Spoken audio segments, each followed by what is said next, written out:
Halo teman-teman, balik lagi di channel saya di video playlist View 3. Kali ini kita akan coba bahas satu fitur di View 3. Ini sangat penting banget, yaitu tentang Computed Properties. Sekarang, apa itu Computed Properties? Kita mulai dari penjelasan dasar dulu. Computed Property itu adalah data turunan, simpelnya seperti itu. Ya, data turunan dari data lain.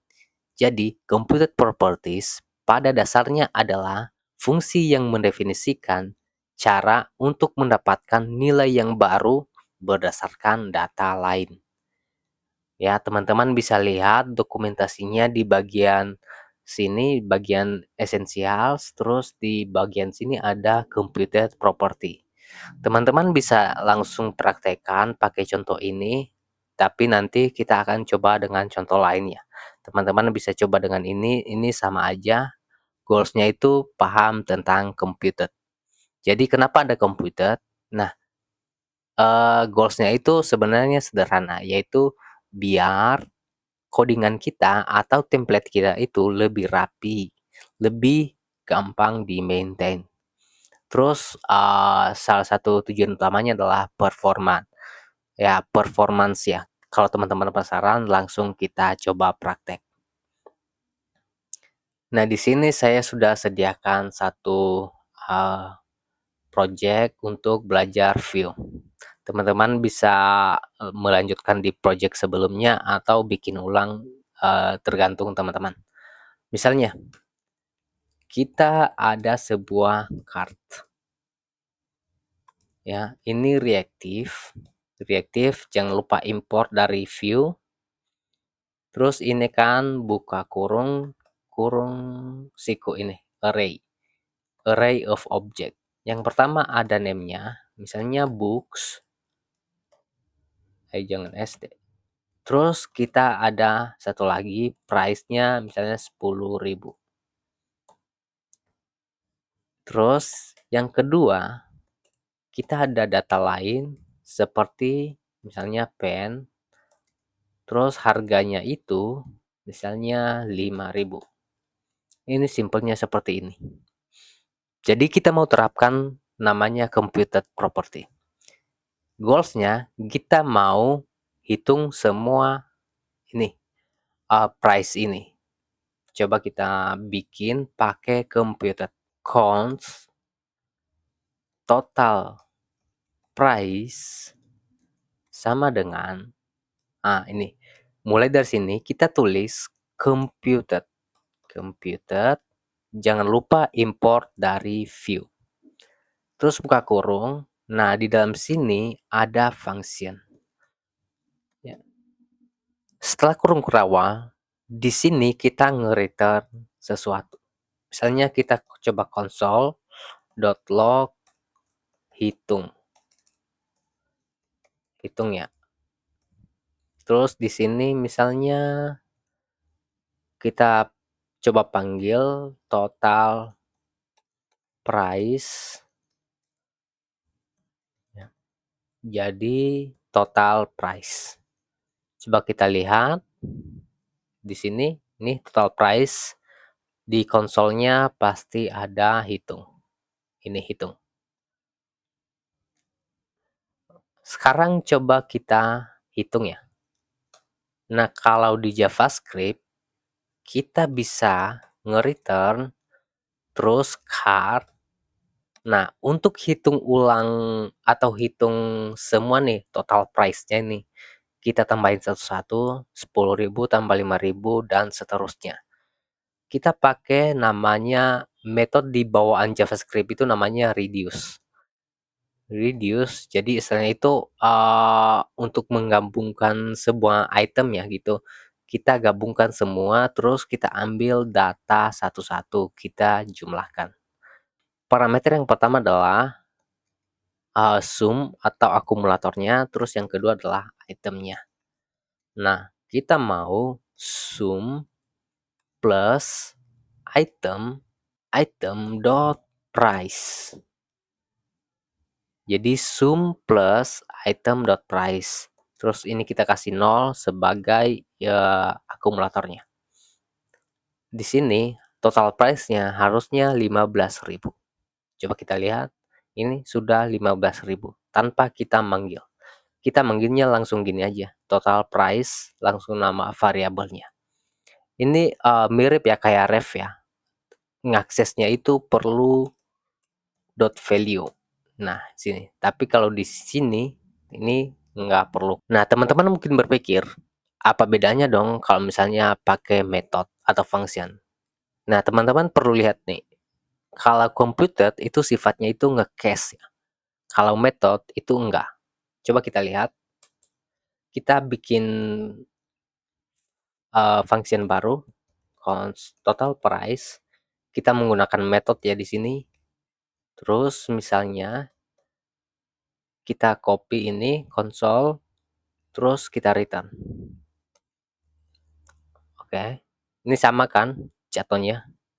Cuma di sini pakai computed, di sini pakai method atau function. Nah, berarti manggil ini di sini harus pakai buka kurung total price. Kita lihat 15.000 sama ya. 15.000 kita coba refresh, 15.000 sama. Perbedaannya nanti kelihatan di sini. Misalnya teman-teman punya data lain, variabel lain lah. Misalnya counter. Misalnya dia itu awalnya 0. Terus di sini ini kita bungkus dalam paragraf aja. Di sini kita ada button. Terus ini kita kasih count. Terus ketika diklik ya, si counternya itu akan bertambah 1. Jadi bertambah 1, 2, 3, 4 dan seterusnya. Coba kita lihat. Ini apa? Ref is not defined. Ya, kalau pakai ref jangan lupa import dari view. Oke. Nah, kalau misalnya kita lihat di hasilnya ini nggak ada apa-apa ya, nggak kelihatan. Tapi kalau misalnya counter ini kita mau display di browser kita, misalnya counter titik 2, terus kita panggil ya. Coba kita lihat perbedaannya. Sini. Kita clear dulu. Saya klik, ini kan 3 ya. Saya klik atau refresh dulu. Ini 0 ya. Saya klik 1. Hitung jalan. Ini jalan.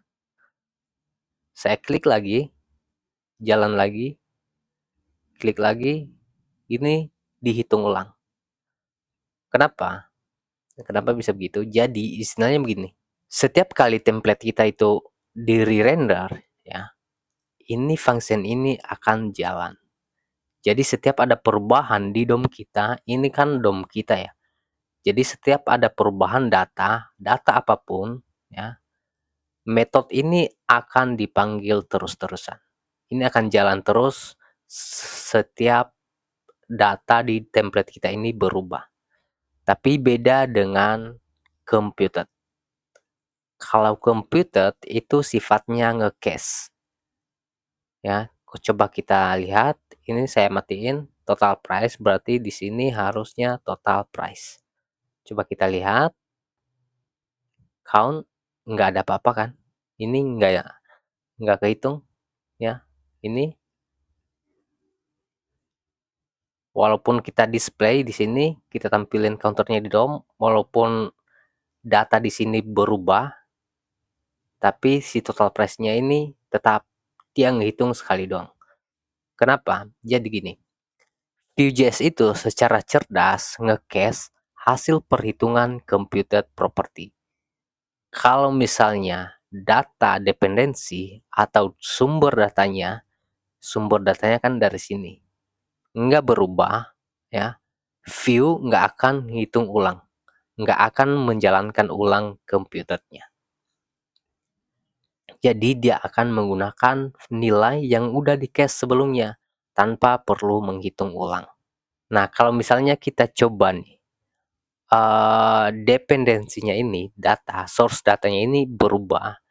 Misalnya kita naikin harga si book ini ya. Kita bikin sebuah function untuk naikin harganya ya.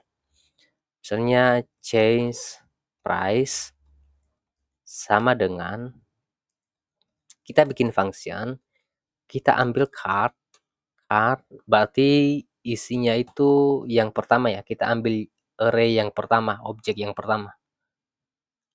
Card.nol dot price ya, kita tambahin 1000 tiap klik.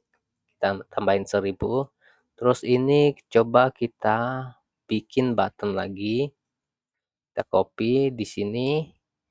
Di sini berarti change price. Sini change price. Oke. Coba kita lihat. Count-nya ini kita hapus dulu nih. Oke, sip. Ini ya, saya ubah 15.000. Kenapa nggak bertambah? Oh, ini jangan plus plus. Ini change price. Oke. 16.000, 17. Ini jalan ya. Ini konsol.hitung. Ini jalannya. Jalan. Dia akan jalan ketika dependensinya ini atau sumber datanya. Sumber data yang kita pakai di komputer itu berubah. Ya, baik itu name, price, atau ada properti lain. Intinya itu setiap data di dalam sini berubah, ini akan jalan. Si komputer ini berjalan. Tapi kalau misalnya cuma counter doang, ya nggak akan ngaruh ke sini. Dia akan gunakan nilai dari cache sebelumnya.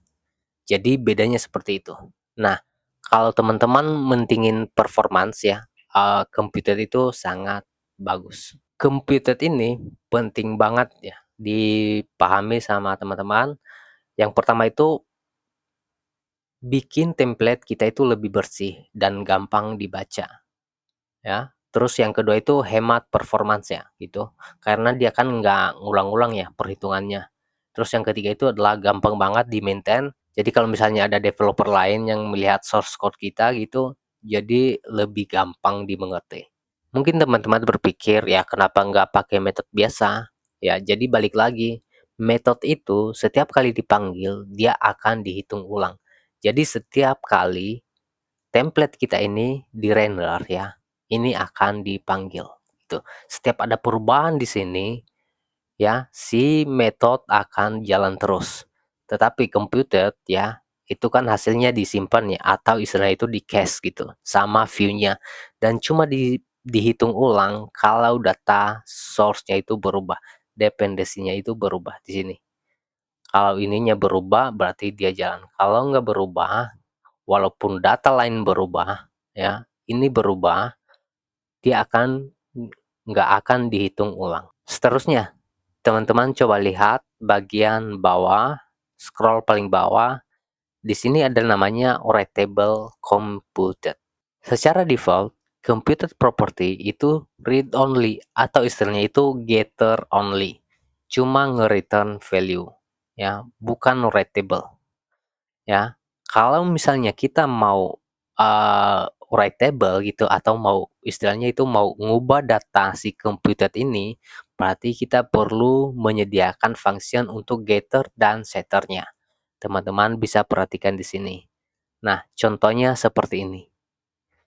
Misalnya ada first name, terus ada last name, terus ada full name. Coba kita copy ya, ini copy, terus ini kita paste di sini. Berarti di sini misalnya full name, di sini full name. Oke, coba kita lihat hasilnya ya, full name-nya itu John Doe. Nah, gimana cara ngubah value ini? Nah, kita coba ubah full name-nya. Ya, kalau misalnya kita ubah first name dan last name, ya pasti harusnya sesuai ya kayak yang tadi. Dia akan balikin ini first name dot value sama last name dot value. Ini juga sama, dia ngeset, ngambil dari first name, sama ngambil dari last name. Tapi gimana kalau misalnya kita langsung ubah nih variabelnya? Bisa aja. Jadi kita bisa bikin begini, const full name eh full name dot value sama dengan, nah berarti di sini kan harus ada uh, dua kata ya istilahnya gitu, dua ada first name sama last name. Berarti kita ambil dari misalnya Janedon. Nah, ini kalau misalnya kita ubah. Coba kita lihat, ini berubah. Ya. Kalau tanpa ini, kita nggak bisa nge-assign value-nya. Ini, coba kita refresh. Nah, ini computed value is read only. Ini nggak berubah. Ya. Tapi, kalau mau ngubah datanya, biar bisa diubah, kita atur set value-nya. Nah, ini logic teman-teman bebas aja. Nah, jadi istilahnya itu si full name ini masuk ke sini. Ya, value ini tuh masuk ke sini. Nah, first name ngambil dari first name, last name dari last name, ya. Sama dengan kita assign baru new value, ya new value dari sini. Ketika kita nge-assign, ini akan dikirim ke sini. Jadi di split tuh diambil yang ini satu kata yang ada spasinya ini baru di return value-nya. Jadi seperti itu, teman-teman. Kalau misalnya mau ubah data. Yang pertama, pakai computed untuk data turunan dari reaktif data. Ya, ini kan reaktif ya, data. Sama kayak yang tadi kita bikin card atau seperti ini ya, ini kan reaktif ya. Mau ref atau reaktif sama aja, itu kan istilahnya reaktif data. Terus yang kedua, ya, jangan bikin efek samping. Jadi sebaiknya computed itu murni menghitung dan mengembalikan nilai. Nah, di dalam itu jangan ada logic yang ngubah data lain istilahnya gitu, atau memanggil API atau update state. Ya, jadi intinya itu komputer itu ngembaliin sebuah nilai dari data lain, bukan untuk ngubah data lain gitu. Nggak boleh manggil API, ya boleh-boleh aja, tapi kan nggak cocok. Nggak cocok ditaruh di komputer. Terus yang ketiga adalah kalau datanya harus selalu dihitung ulang, ya teman-teman bisa pakai metode aja, pakai function gitu. Kalau perhitungannya nggak perlu disimpan atau datanya harus selalu fresh setiap kali dipanggil, ya lebih aman sih pakai. Jadi kalau pakai komputer itu kalau teman-teman pengen nilainya itu nge-cache, di-cache gitu. Jadi teman-teman mentingin performance, nggak dihitung berulang-ulang, ya cuma sekali hitung doang. Jadi seperti itu untuk penjelasan tentang komputer. Mudah-mudahan uh, dengan video ini teman-teman bisa paham kapan pakai komputer dan gimana cara makainya dan keuntungannya seperti apa. Kedepannya kita akan coba bahas tentang fitur lain seperti watch, watch effect, dan fitur-fitur lain di View 3. Terima kasih.